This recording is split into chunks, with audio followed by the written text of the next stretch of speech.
Hello and welcome to the Child Psych Podcast. I'm Tanya Johnson, registered psychologist, registered play therapist, co-founder of the Institute of Child Psychology, and probably most importantly, a mum. We are so excited to have Dr. Connie McReynolds here with us today. Welcome, Dr. Connie. Thank you so much for having me. I'm so excited to be here. I was sharing just prior to this podcast that what's made me really excited about this particular interview is that I think that you come into the subject matter of ADHD specifically with a very different perspective that I think is very empowering for parents. Mhm. That's what I have found. And that's really why I wrote the book after several years, almost 15 years of working with parents. I realized this is resonating very strongly with them, and it's making a difference in how they interact with their children, how they can guide teachers to interact differently in the classroom based on information that we're able to gather.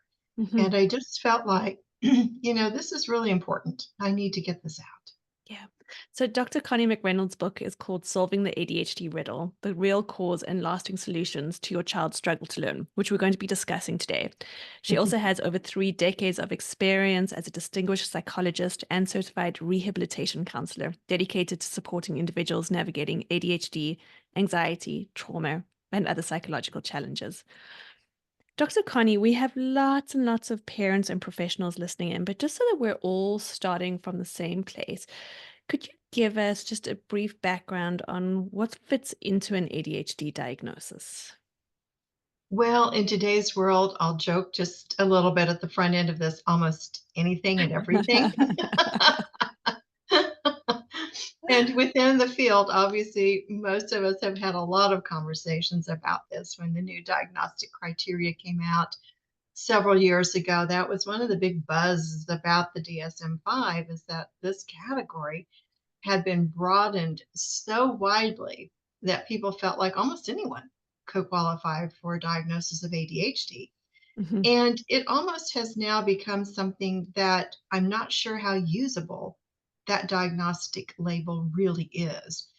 And I'll just say, I haven't been a big fan of diagnostic labels my entire 30 years because I came from the field of rehabilitation counseling where we are far more grounded in the strengths based approach for people Mhm. and mitigating limitations that might be getting in their way. And so a person may come in with some diagnostic criteria into my clinics that may get them in the door, but they don't have to have that. What we start with is understanding the person.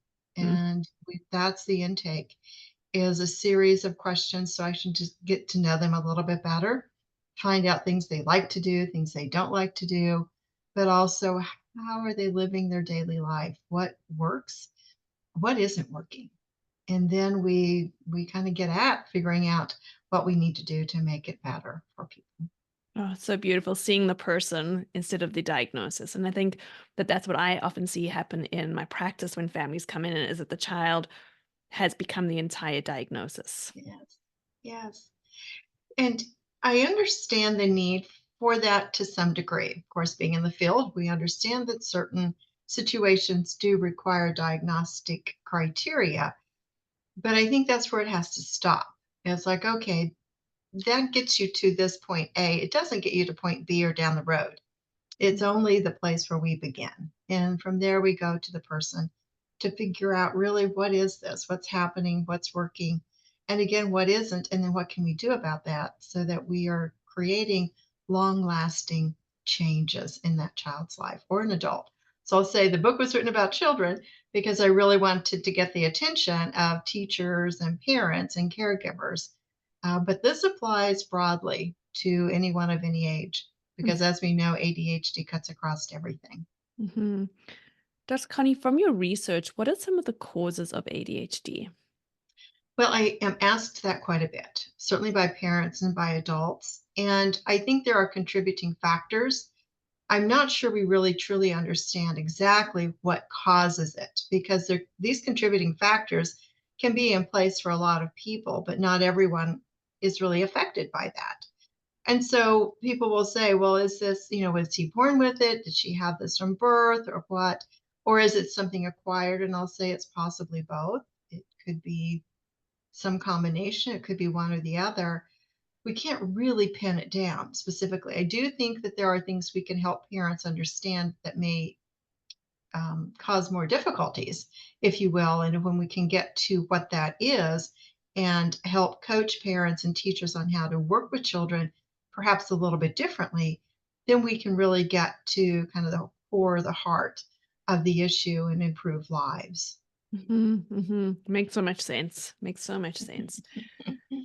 When you look at what's happening within North America, even globally, what are some of the common misconceptions that come up around ADHD? Oh, one I have decided to call myself the ADHD myth buster. I love it.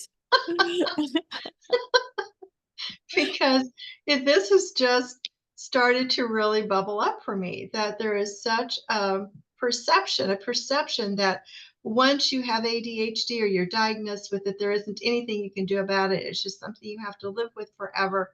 And you just have to kind of struggle, muscle through, find your quote superpowers, and but it's a never ending process, is what really all of those messages are. It's like this is going to go on forever. And as sure as I'm sitting here in my chair right now, I can say that is not the truth.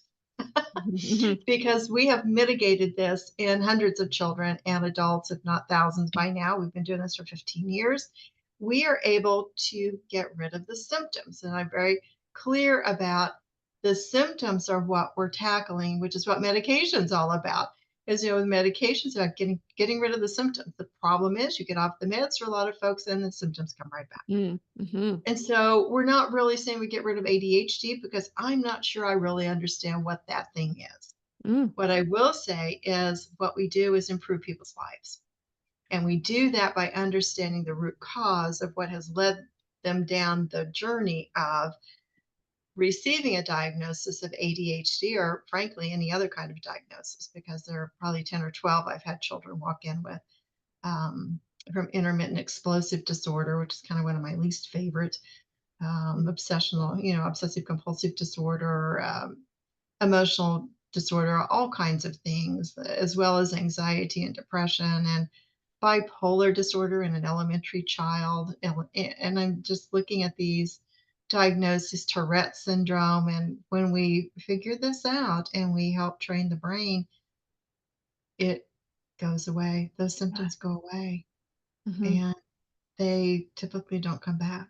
Because what we really did was find out what was causing those behaviors or causing those symptoms. And when you get down to the brass tacks of it all, and you find out that it's the brain's just not processing auditory and visual information the way it should be, and there's something we can do to train that part of the brain. We can train that. And by training, just like we train anything and learn anything, it's repetition. And by the repetition, we wire this in.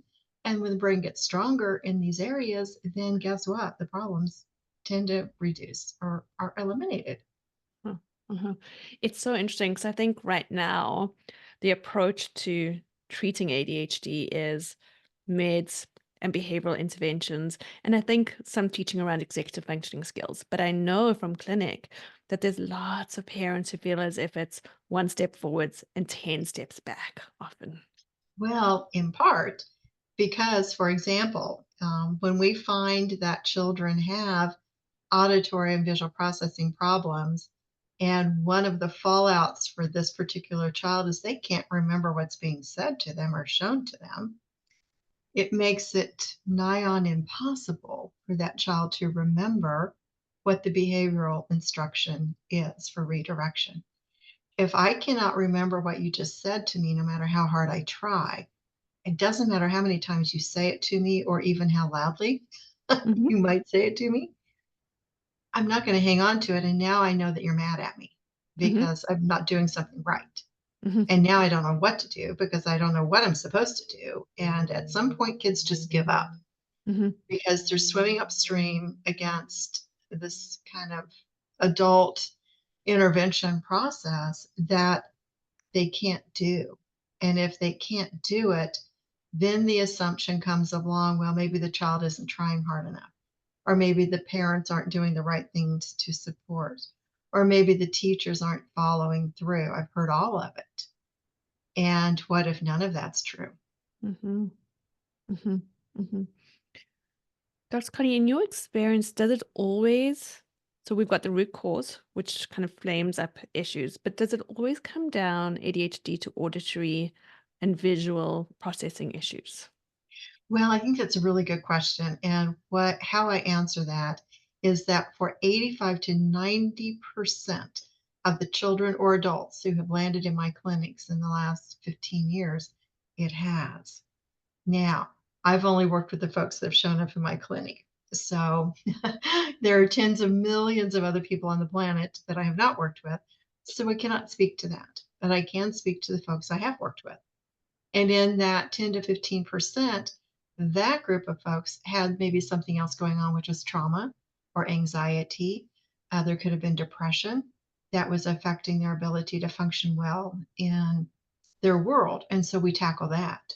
Mm-hmm. And so basically, if people have found me, we can kind of figure out what way the brain is working, and then we can implement the training programs that allow them to strengthen this over time. And we've done a lot of work with trauma with adults and children as well. And that can be a big factor in being able to pay attention Mm-hmm. or to be present enough to listen. Because if your brain, is cluttered with all kinds of history and fear and worry, anxiety, that makes it really hard for someone to pay attention as well.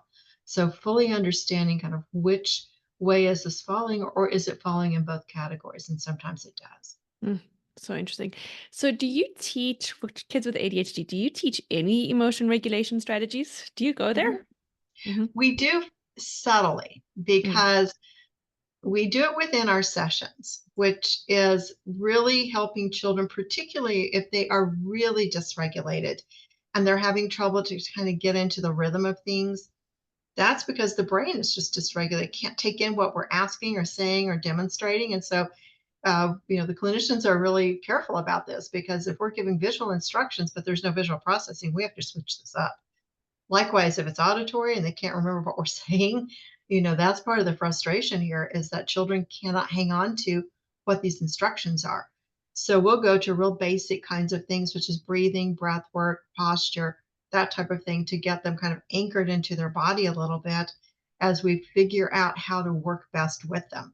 Because we have to come up with a strategy ourselves in being able to teach them how to do this. And sometimes it's going to take a minute, particularly if we have children who don't have any measurable processing for auditory or visual. This is a journey for these kiddos, and Yeah. it's going to take some time. But the Mm-hmm. good news is we've always been able to bring them along, regardless of their diagnosis, as long as they can be in front of a computer and really tolerate 25, 30 minutes of computer-based activity a couple times a week. Okay, so no, so we're launching into neurofeedback here. And I know that there's lots of parents listening in saying, tell me more, because I find maybe it's just where we're based in Alberta, it's starting to get a little bit more well-known, but really the pickup on it has been really slow. Well, it's been 50 years of slow. It's crazy. It is absolutely crazy when you think about this. And I'm not going to wax into some of what I think is part of what contributes to that. But there's 50 years of research in the field. So I don't think anyone can honestly claim that this is experimental anymore, although there are groups that still do.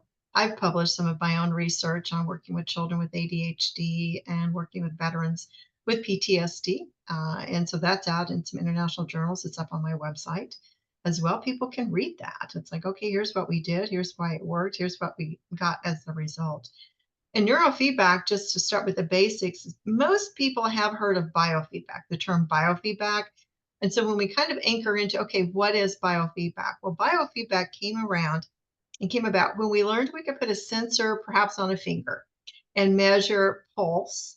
And then maybe we were also getting respiration rate. And that was fed into a unit of some sort that told the person that if they did something different, such as learned how to breathe differently, they actually could affect their pulse rate, and that would change the respiration rate. And then they might learn how to relax. They could change their posture.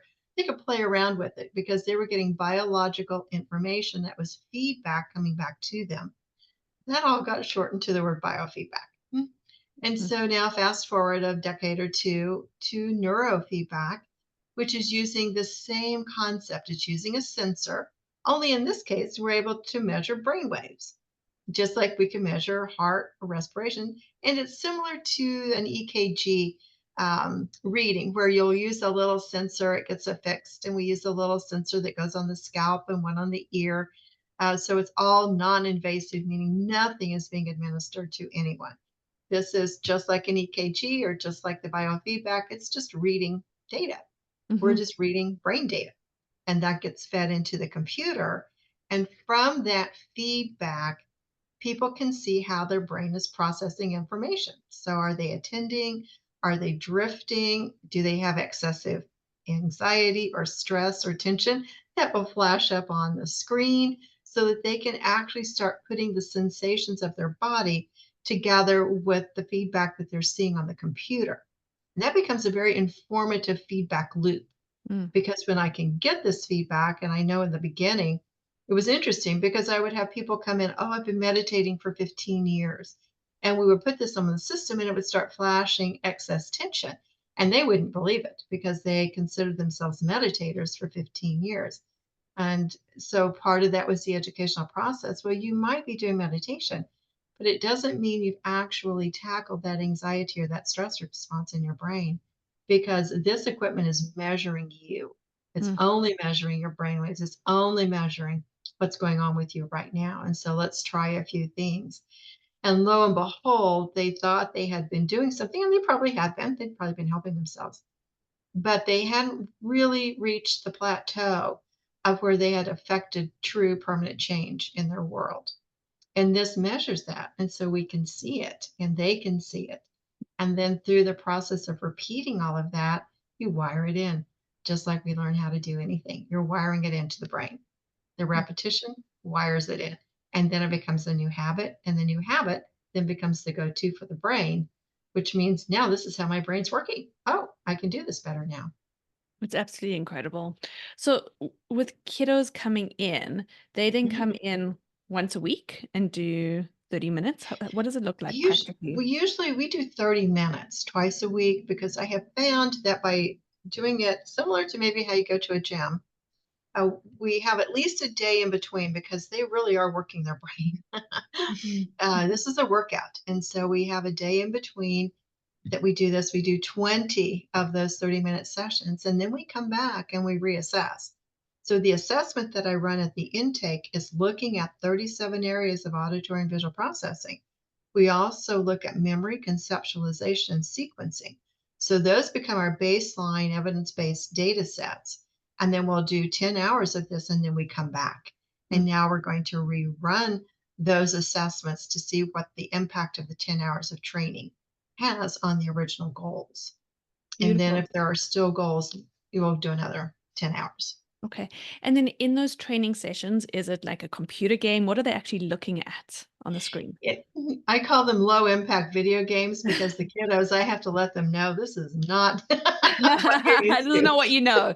This is, you are not, you're not going to get a dopamine dump from this. Love it. So I have to prep them before they get in there, because otherwise they're so disappointed. Mhm, mhm.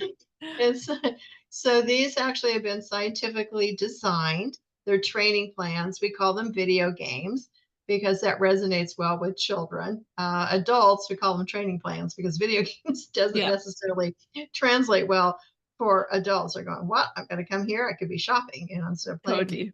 silly video games.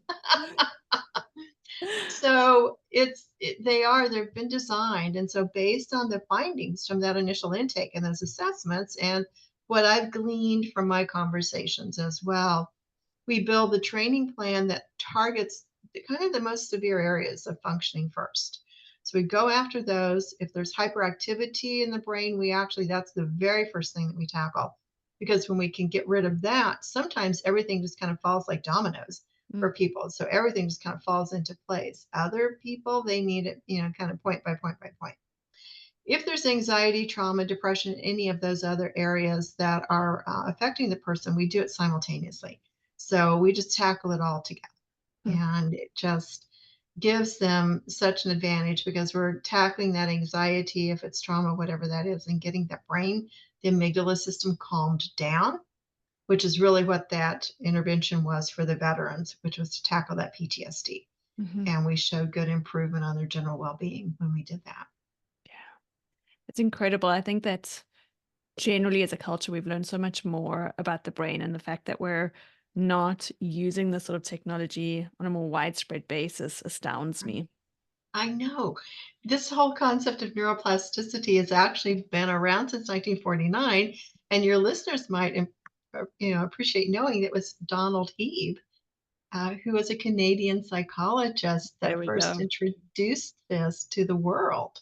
Mm. And here we are, fast forward, and we're still unpacking this concept of what we really have the power to do. And Mhm. we have a lot of power in our brain. And, I just, well, wax into some of the, implants that people are talking about. It disturbs me a little bit that we're not just really understanding how to use the brain first before we start doing some of these other things. It's like, really, we haven't tapped what we've got. You know, Totally. Totally. oh my goodness, we've got another 90% we can learn how to use. So, Dr. Connie, if there's a parent listening in who says, and they're somewhere, let's say within North America, because we can't speak to the whole world, but is there an established board for people offering neurofeedback? What would they be looking for? Well, it's kind of a mixed bag, I think. There are some that carry certifications. I think more importantly, it's do they do evidence based assessments so that they can truly track? There are a lot of people doing a lot of good work, and there are a lot of people who want to do a lot of good work. And I think there's a difference between the two. And so I come from academe. I was 25 years as a university professor, and my background really was understanding how you measure progress. And so, what are their measures? Is it something external to that particular system that's going to give you clear evidence? So, we have the clear evidence of what we're doing. And then within the system, we are tracking because as people strength increases, those programs get tougher. So we track that as well. So they know that, well, it's tougher today because you did so well last time, that you're now up at a different level. So you're going to be stretching a little bit more this time, like adding more weights on the machine at Mhm. the gym. And that really helps us track this. I think tracking it is half the battle because without that data, I often have children don't think they've done anything differently. Of course, parents are seeing a difference. I've also had spouses comment on their spouse who's come in, and the spouse, oh, I don't think anything's happening. They're going, oh, yeah, it's better. Mhm. Mhm. So you can't necessarily know that your brain has improved because it's subtle. And so we're going through, maybe 10 weeks of training, depending on how often you come in, 7 to 10. Most people can't remember what it was like when they walked in the door because it's subtly getting better and better and better. And I always have to laugh about the husband that called me. He'd been coming in and he goes, I just want to tell you things are better. And I said, oh, really? What happened? And he said, well, my wife always calls me on the way home to go to the grocery store and pick up things. And I normally forget 2 or 3 or 4 of them. He said, last night I got them all. I love those markers. I said, how'd that go? He said, great. Oh, amazing, amazing. It's like, oh my gosh, that's so good. Thank you for sharing that. Oh. Because there it is. There's the day to day living. That's what we're looking for. Mhm. Is this changing how you're living your life? Mhm. And I had a veteran who was so prone to triggers that he had a hard time in life. And he came in one day and he said, well, I'm here to tell you it's working. It's okay. What happened? He was in a parking lot the day before and he was backing out, and this woman backed out and ran into him. And he said she got out of the car, she was on her phone, and she was brushing her teeth. Oh, no. And he said, normally that situation, he would have been ranting and raving for 2 to 3 days about that. He said he was mad for about an hour and then it was gone. Mm. And he said, my life is so different. And this just made an amazing change because I'm not mad for 2 or 3 days about this Incredible. incident. Incredible. And it's Mhm. those small shifts that are actually huge. They're Huge, huge huge. with something like that when they recognize, wow, I just accomplished something I've never been able to do. And it was this woman running into me, hitting my car, or it was my wife asking me to bring home 5 things, and I finally got the list right. Mhm. Huge. Dr. Connie, last question from me. Is neurofeedback used in collaboration with counseling or instead of counseling? It can go either way. Um, Most people, I think, just do the neurofeedback, but I'm also a licensed psychologist. And so in some cases, parents will want me to also work maybe with a teenager that they're having some difficulties with and just trying to get them lined out. There could be some more serious conflict issues going on. Sometimes I'll refer out to more family dynamic oriented therapists where they're working with the family unit because sometimes there's a lot of strife that has existed within families. And so I think it can work either way in collaboration or not. Hmm. It doesn't matter. And people often say, do I need to be off my meds for this? And it's like, no, and I'm not a physician. So I'm not going to tell you to get off your medications. I will say, we hope that maybe you can reduce that, which is why they've come in to begin with, is that they might want to get off the medication and reduce it. And we've had clear evidence of that happening with children where they start talking about they feel like they're on speed when they're taking the medications. And it's Hmm. like, well, I think parents, you need to go talk to your physician and tell them that you've been doing this. And now this is the kind of the side effects that you're seeing. And lo and behold, typically they can either reduce the medication or get off of it, which I think most people kind of want to do that. They would like to not have to take so many medications, I think. Incredible. For all the parents listening who have had a child diagnosed with ADHD or they suspect that their child has ADHD, what's a final thought that you'd like to leave them with? That there's hope. And I offer telehealth services. So we can do assessments kind of wherever you are. I will be clear, I don't diagnose because we don't need to. We're just figuring out the parts that are working and the parts that need to be strengthened. It's just using, operant conditioning, which is, repetition of brain training. There's nothing invasive being done. So we've been able to help some folks Mhm. around the way. And it's really hope for a different future for anyone diagnosed with this, as well as trauma, anxiety, any of the other conditions. Um, you can rewrite the narrative here, and I want to bust the myth about ADHD. Beautiful. I lied, I have one more question. Can you offer neurofeedback remotely? We do. Oh, We offer telehealth. We do. So that's why I say I qualify that because we don't diagnose and we don't need to. I love People that. don't have to have a diagnosis, and we're just going to run this assessment that's looking at how your brain processes information. And then we find those areas that are strong. We want to keep those. And then the areas that aren't working quite as well, we want to just strengthen that. And typically it holds. People don't need to keep coming back. And that's what's one of the beautiful things about this. And I just want people to know you don't have to live if you're not happy with what's going on and you're struggling. I've had adults come in losing jobs because they can't remember what their supervisor's asking them to do, and they get fired. And so we can look at that. And I had a gentleman in his 50s who came in and threatened to get another job terminated. And Mm, he had auditory memory problems. And I said, it isn't about anything. He goes, I just thought, I wasn't very smart. mm. And I can tell you that's what people tend to default to. If they can't do things, is that children default to, adults default to, thinking that they're not very smart. This has nothing to do with intelligence. It has everything to do with processing, which can be tackled.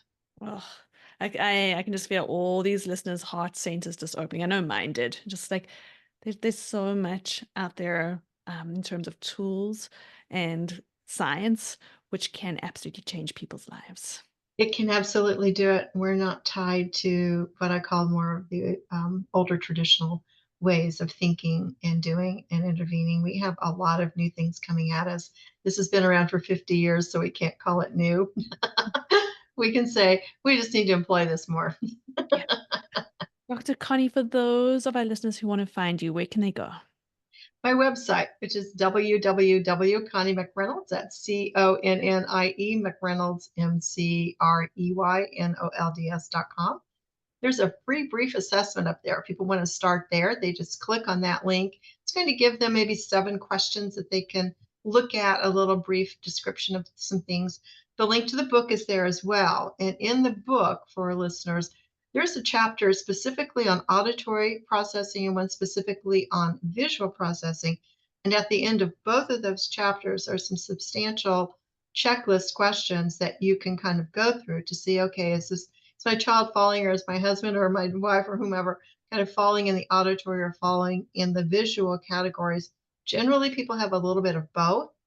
And that's really what the assessment will kind of sort out, is really where is all of this. And then there are parenting tips, teaching tips in there.